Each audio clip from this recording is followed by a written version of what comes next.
Hello students and welcome to my channel euphoria chemistry classes. आज के video में मैं एक्सप्लेन करूंगा एल्कीन हाइड्रोकार्बन के कुछ ट्रिकी और इम्पोर्टेंट क्वेश्चंस। तो आज का पहला क्वेश्चन है, why alkenes are also called olefins. Alkenes को हम ओलेफिन्स भी क्यों कहते हैं? तो ऐसा इसलिए है कि एल्कीन्स के जो लोअर मेंबर्स हैं उनका रिएक्शन हम अगर क्लोरीन और ब्रोमीन से करेंगे तो जो कंपाउंड बनेगा या जो प्रोडक्ट बनेगा वो ऑयली होगा, इसीलिए एल्कीन्स को हम ओलेफिन्स भी कहते हैं। तो इसमें आप क्या लिखेंगे?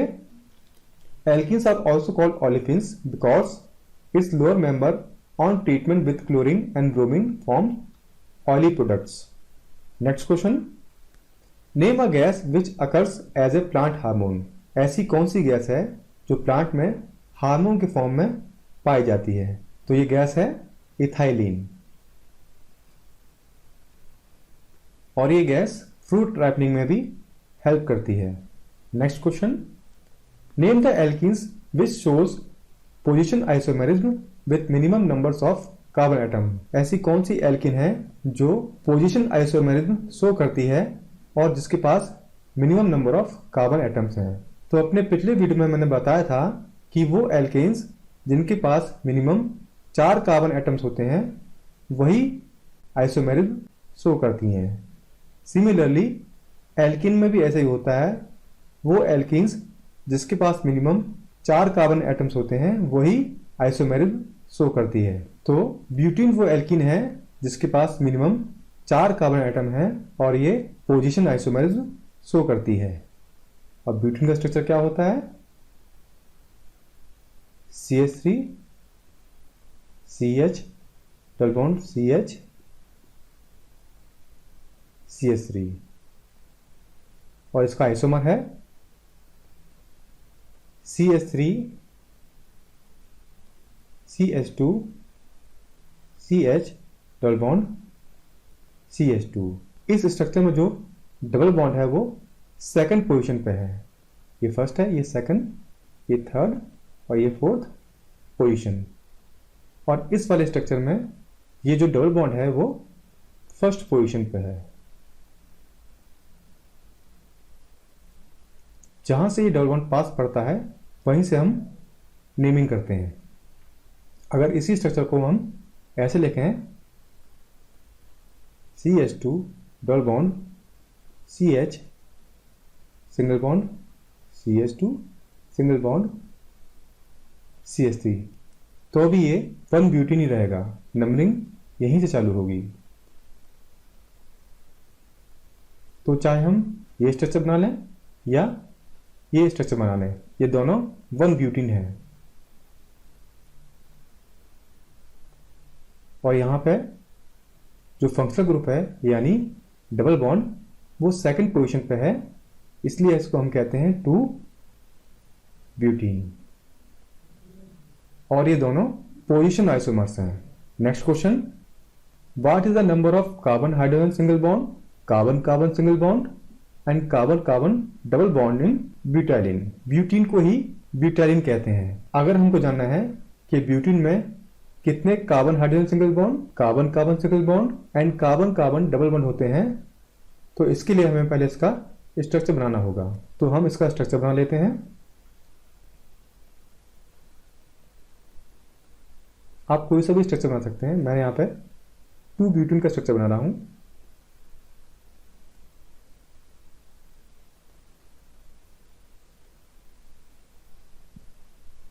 अब इनसे हम हाइड्रोजन जोड़ देंगे, ये 1, ये 2, ये 3, ये 4, ये 5, ये 6, ये 7 और ये 8, यानी कार्बन और हाइड्रोजन सिंगल बॉन्ड कितने होंगे? ये 1, ये 2, ये 3, ये 4, ये 5, ये 6, ये 7, ये 8, यानी कार्बन हाइड्रोजन सिंगल बॉन्ड कितने हैं? ये 8 हैं। और कार्बन कार्बन सिंगल बॉन्ड कितने हैं? ये 1 है और ये दूसरा है, तो ये होगा 2।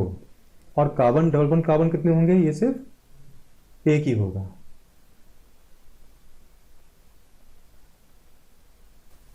Next question, why alkynes seldom occur free in nature, यानी जो एल्किन्स हैं वो कभी कभार ही नेचर में फ्री फॉर्म में क्यों मिलती हैं। तो ऐसा इसलिए क्योंकि जो एल्किन्स होती हैं उनमें डबल बॉन्ड होता है और इसी डबल बॉन्ड के कारण ये रिएक्टिव होती हैं और कभी कभार ही नेचर में फ्री फॉर्म में मिलती हैं। Next question, why alkynes are more reactive than alkanes, जो एल्किन्स होती हैं वो एल्केन से ज़्यादा रिएक्टिव क्यों होती हैं। तो ऐसा इसलिए है कि जो एल्केन्स हैं उनमें सिंगल बॉन्ड होता है और एल्किन्स में डबल बॉन्ड होता है, क्योंकि एल्किन्स जो होते हैं वो सैचुरेटेड होते हैं और एल्किन्स जो होती हैं वो अनसैचुरेटेड होते हैं। इसीलिए जो एल्किन्स होती हैं वो ज़्यादा रिएक्टिव होती हैं as compare to alkanes. Next question, in addition reaction of ethene with halogen why carbon tetrachloride is used as a solvent. Ethene की जो एडिशन रिएक्शन होती है हेलोजन के साथ, उसमें carbon tetrachloride as a solvent क्यों यूज किया जाता है फॉर डिजॉल्विंग हेलोजन। तो कार्बन टेट्राक्लोराइड को एज ए सॉल्वेंट इसलिए यूज करते हैं हेलोजन को डिजॉल्व करने के लिए, ताकि हेलोजन और कार्बन टेट्राक्लोराइड का रिएक्शन ना हो सके, क्योंकि ये जो कार्बन टेट्राक्लोराइड है ये इनर्ट होता है। इट मींस जब हेलोजन को कार्बन टेट्राक्लोराइड में डिजॉल्व करते हैं तो हेलोजन का रिएक्शन कार्बन टेट्राक्लोराइड से नहीं होता, क्योंकि ये इनर्ट सॉल्वेंट है। अगर मैं आपसे पूछूं कि चीनी का रिएक्शन पानी से करेंगे तो क्या चीनी का रिएक्शन पानी से होगा? बिल्कुल नहीं होगा। चीनी सिर्फ पानी में घुल जाएगी, लेकिन इवेपोरेट करने पर पानी से वो वापस अलग हो जाएगी। लेकिन अगर मैं कहूँ कि चीनी का रिएक्शन कंसनट्रेट सल्फ्यूरिक एसिड के साथ करेंगे तो क्या रिएक्शन होगा? जी हाँ, रिएक्शन होगा, क्योंकि कंसनट्रेट H2SO4 चीनी में से हाइड्रोजन और ऑक्सीजन के एटम को रिमूव कर देता है, जिससे सिर्फ कार्बन बचता है जो कि ब्लैक कलर का दिखता है, और इसी को कहते हैं चेयरिंग, यानी charring of sugar. Next question, when ethene reacts with bromine water, the color of bromine water get discharged. Why? जब ईथीन का रिएक्शन ब्रोमीन वाटर से होता है जो कि ऑरेंज कलर का होता है, ये डिस्चार्ज हो जाता है। तो ऐसा इसलिए होता है कि जब ईथीन का रिएक्शन ब्रोमीन वाटर से होता है तो उस वाटर में जो ब्रोमीन होती है वो ईथीन के साथ ऐड हो जाती है और एक नया डेरिवेटिव बनता है। इसलिए अब वाटर में ब्रोमीन बचती ही नहीं है, इसलिए ऑरेंज कलर डिसअपीयर हो जाता है। तो इस क्वेश्चन में आप सबसे पहले रिएक्शन देंगे। रिएक्शन क्या होगी? ये है ethene CH2 double bond CH2 और ये है ब्रोमीन जो कि वाटर या कार्बन टेट्राक्लोराइड सॉल्वेंट में डिसॉल्व होती है। क्योंकि ये अनसैचुरेटेड कंपाउंड है इसलिए एडिशन रिएक्शन देगा। तो नया कंपाउंड क्या बनेगा? CH2 Br CH2 Pr, और इसी कंपाउंड के बनने के कारण जो ब्रोमीन वाटर का कलर है वो डिस्चार्ज हो जाएगा। तो आप इसमें लिख के आएंगे और साथ में रिएक्शन भी देंगे कि due to the formation of 1,2 dibromo ethane the colour of bromine water get discharge. Next question, give the reaction which is used as a test for unsaturation and also give the name of the test. तो इस question में हमें एक reaction देनी है जो कि test for unsaturation है और हमें उस टेस्ट का नाम भी देना है। तो वो रिएक्शन यही वाली रिएक्शन है जो मैंने ऊपर दी है। जब किसी एल्कीन को हम ब्रोमीन वाटर से पास करते हैं तो उस ब्रोमीन वाटर का ऑरेंज कलर डिसअपीयर हो जाता है। इस टेस्ट का नाम है bromine water test. Next question, what do you mean by Baeyer's test? Baeyer's test क्या होता है? बेयर टेस्ट में क्या होता है, हम बेयर्स रीएजेंट लेते हैं जो कि होता है एल्कलाइन पोटेशियम परमैंगनेट। जब एल्कीन को इसके थ्रू पास करते हैं तो इस एल्कलाइन KMnO4 सॉल्यूशन का जो कलर होता है पर्पल, वो क्या हो जाता है, वो डीकलराइज हो जाता है। इसी टेस्ट को हम कहते हैं बेयर टेस्ट, और एल्कलाइन KMnO4 को हम क्या कहते हैं, bears reagent.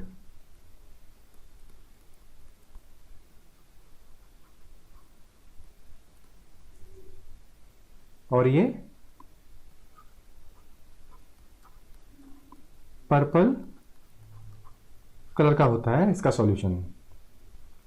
Next question, name the process in which simple molecule combine to give a complex molecule, also give one application of this process. हमें इस क्वेश्चन में उस प्रोसेस का नाम बताना है जिससे जो सिंपल मॉलिक्यूल होते हैं वो आपस में जुड़ के एक कॉम्प्लेक्स मॉलिक्यूल बना लेते हैं। तो उसका जो आंसर है वो है पॉलीमराइजेशन।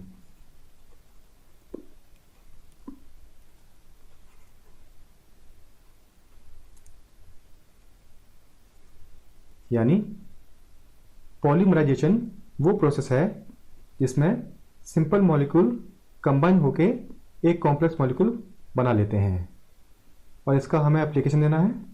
इसका एप्लीकेशन आप जानते होंगे, in the manufacture of polyethene. Polyethene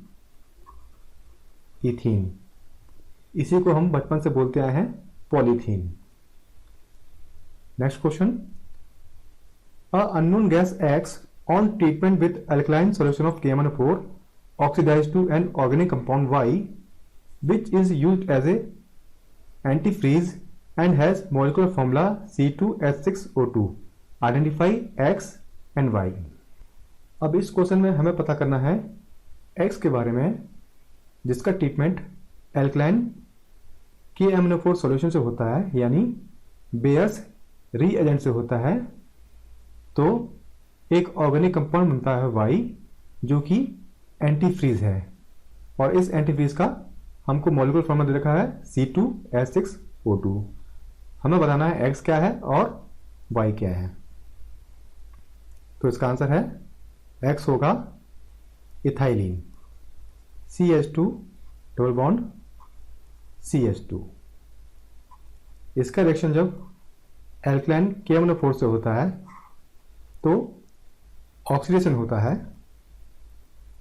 KMnO4 के प्रेजेंस में। ये क्या है, एल्कलाइन है, तो बनता है CH2OH, CH2OH। इसको कहते हैं इथाइलीन ग्लाइकॉल, और यही है एंटी फ्रीज। तो जो X होगा हमारा वो होगा इथाइलिन, और जो Y होगा वो होगा ethylene glycol.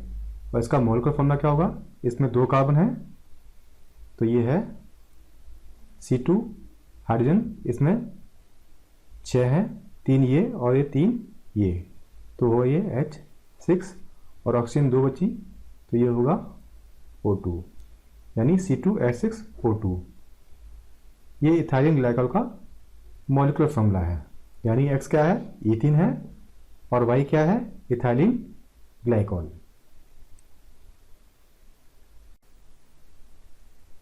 Next question, name the part of IUPAC which indicates saturation and unsaturation।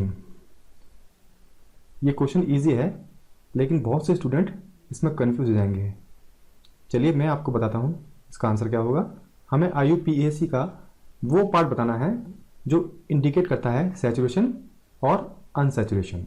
तो जैसे आप कोई भी कंपाउंड ले लीजिए, जैसे हम लेते हैं एल्कीन केस में प्रोपीन, या हम कोई भी कंपाउंड ले सकते हैं, इथाइलिन। तो इस कंपाउंड को हम देख के बता सकते हैं ये एल्केन है, एल्कीन है या एल्काइन है। कैसे? हम सिर्फ ये देखते हैं इसमें इन लगा है, यानी ये क्या है? एल्कीन है। और मीथेन की बात करें तो मीथेन सैचुरेटेड कंपाउंड है, इसमें एन लगा है। और ये जो एंड में लगते हैं इन, एन या आइन, ये सब क्या होते हैं? ये होते हैं suffix.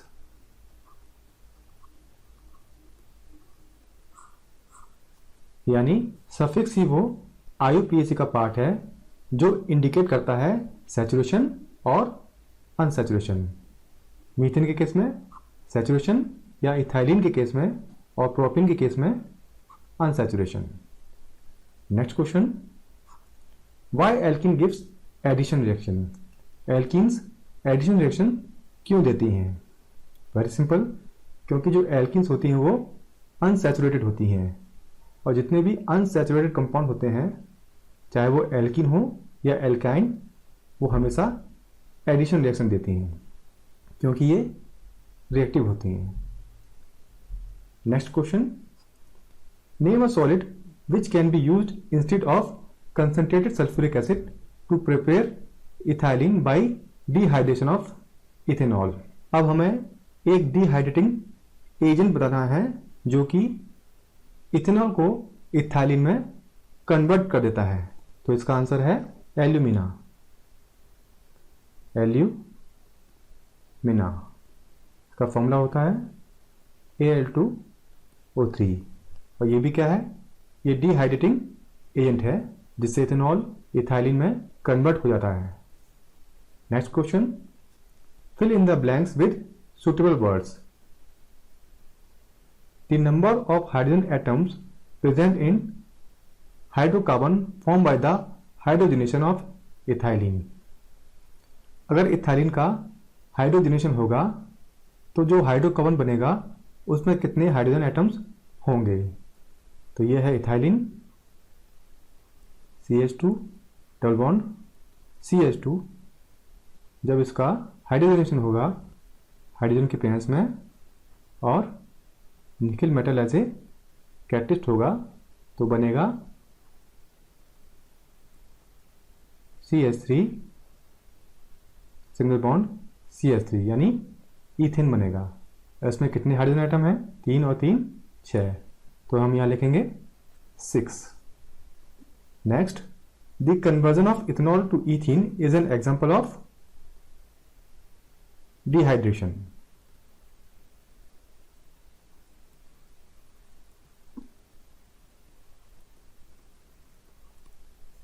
Next, the conversion of ethene to ethane is an example of hydrogenation.